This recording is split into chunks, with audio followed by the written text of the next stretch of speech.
Assalamualaikum warahmatullahi wabarakatuh.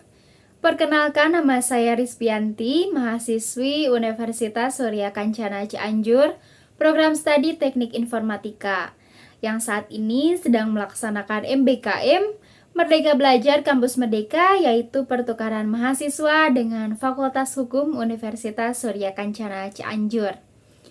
Di video kali ini saya akan mereview materi hukum pidana lanjut yang telah disampaikan oleh Ibu Profesor Dr. Hajah Heni Nuraini SHMH beserta asistennya Bapak Dr. M. Rendi Aridayandi SHMH. Baik, kita langsung saja ke pembahasannya. Di pertemuan kali ini kita masih membahas mengenai bab 5, yaitu alasan hapusnya kewenangan menuntut dan menjalankan pidana. Di video sebelumnya, kita telah membahas mengenai alasan hapusnya kewenangan menuntut. Ada beberapa poin yang telah kita bahas. Yang pertama yaitu tidak adanya pengaduan pada delik aduan. Kemudian yang kedua, ne bis in idem. Kemudian yang ketiga, matinya terdakwa. Dan sekarang yang keempat yaitu ada daluarsa yang terdapat dalam pasal 78. Kemudian yang kelima, penyelesaian di luar beracara. Kemudian yang keenam atau yang terakhir adanya abolisi dan amnesti. Nah, kita akan membahas ketiga poin terakhir itu. Nah, di poin keempat yaitu ada daluarsa atau verjaring. Terdapat dalam pasal 78 KUHP. Alasan diberlakukannya daluarsa adalah karena sangat mempengaruhi daya berlakunya penuntutan, sehingga memperlemah ingatan terhadap gangguan atas ketertiban yang telah dilakukan.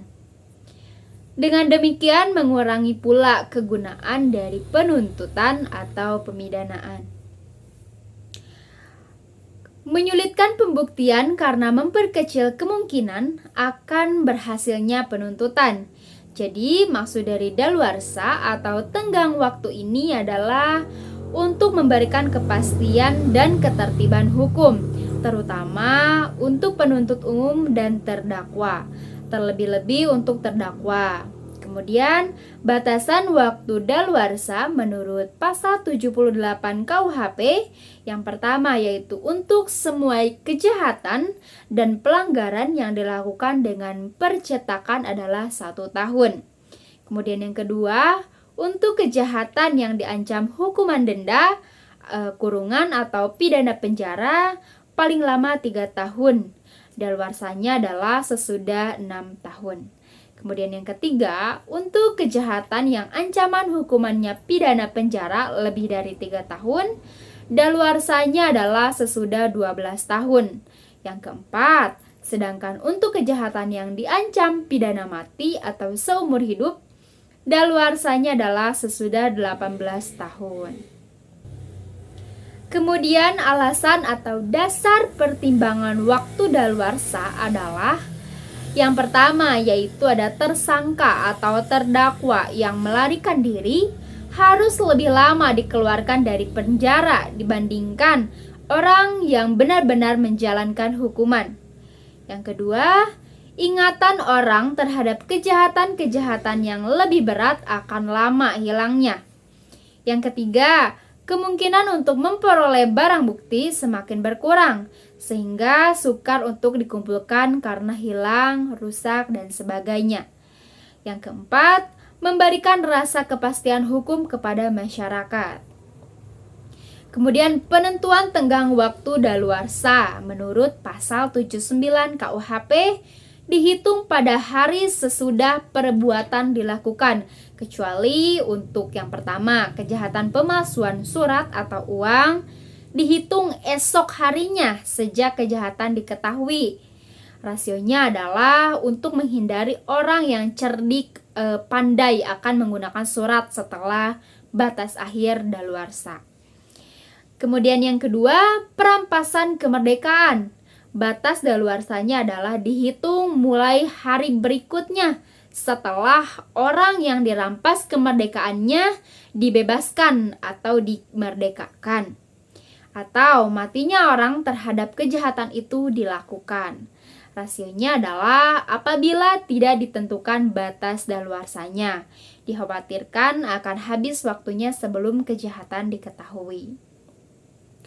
Yang ketiga, pelanggaran terhadap pencatatan sipil dihitung sejak saat daftar pernyataan dilakukan. Kemudian untuk penangguhan dan penghentian daluarsa, yaitu penangguhan daluarsa atau skorsing van der Verjaring atau penghentian untuk sementara waktu tenggang daluarsa. Apabila penundaan dicabut, maka tenggang waktu berjalan lagi dan waktu sebelum penundaan tetap dihitung. Terdapat dalam pasal 81 KUHP. Penghentian daluarsa atau dibatalkannya tenggang waktu daluarsa yang telah berjalan setelah penghentian, maka dimulailah tenggang daluarsa yang baru. Daluarsa ini terjadi karena perselisihan yang sifatnya bukan hukum pidana, tetapi dapat mempengaruhi putusan hakim pidana. Kemudian putusan hakim yang digantungkan pada putusan hakim lain. Misalnya dalam kasus penggelapan tanah yang terdapat dalam pasal 385 KUHP. Jadi, apabila seseorang mengajukan gugatan pidana di mana dalam kasusnya terdapat kasus perdata, maka hakim pengadilan pidana harus menunda putusannya sebelum dibuktikan kebenarannya dalam perkara perdata. Kemudian putusan hakim yang digantungkan pada tindakan atau action, misalnya dalam perzinahan yang terdapat dalam pasal 284 KUHP. Dalam kasus perzinahan, pengaduan menjadi syarat mutlak dan dalam penuntutan. Jadi, tindak pidana perzinahan dapat dituntut bergantung pada adanya pengaduan. Terhadap kasus ini tidak ada penundaan penuntutan karena penuntutannya tergantung pada pengaduan. Rasionya adalah sebelum ada penundaan penuntutan harus telah dimulai dulu adanya penuntutan. Selanjutnya poin kelima, yaitu penyelesaian di luar beracara atau dalam bahasa Belandanya afdoening buiten proses atau afkuf yang artinya tebusan. Hal ini hanya berlaku untuk perkara pelanggaran saja, yaitu yang pertama terhadap perkara-perkara pelanggaran yang diancam denda saja, kemudian yang kedua maksimum denda harus dibayar, yang ketiga diperlukan kuasa dari pejabat yang ditunjuk undang-undang. Nah, afkuf ini sifatnya sukarela dan harus inisiatif terdakwa sendiri. Tidak berlaku untuk tersangka yang berumur di bawah 16 tahun atau anak-anak. Selain afkuf, dikenal juga adanya lembaga skiking, yang artinya denda damai, yang berlaku terhadap pelanggaran dalam tindak pidana ekonomi dan tindak pidana fisikal. Asas ini merupakan kewenangan PJU dengan dasar asas opportunité atau demi kepentingan umum. Selanjutnya poin ke-6, yaitu abolisi dan amnesti. Arti dari abolisi itu sendiri yaitu meniadakan wewenang dari jaksa untuk menuntut hukuman. Sedangkan amnesti artinya wewenang yang lebih luas, yaitu meniadakan wewenang untuk menuntut dan menjalankan eksekusi, baik sebelum ataupun sesudah eksekusi. Perbedaan abolisi dan amnesti yaitu untuk abolisi hanya menggugurkan penuntutan terhadap mereka yang belum dihukum. Sedangkan amnesti menghentikan penuntutan dan menjalankan pidana.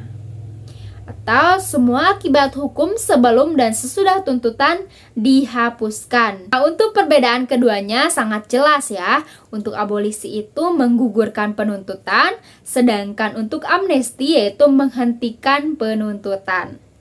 Dalam memberikan abolisi dan amnesti, Presiden diberi kuasa undang-undang. Artinya, Presiden tidak perlu meminta persetujuan dari DPRD atau Dewan Perwakilan Rakyat. Mungkin itu saja yang bisa saya sampaikan. Mohon maaf bila ada kesalahan dalam penyampaian. Untuk materi selanjutnya akan disampaikan di video berikutnya. Terima kasih. Wabillahi taufiq wal hidayah. Wassalamualaikum warahmatullahi wabarakatuh.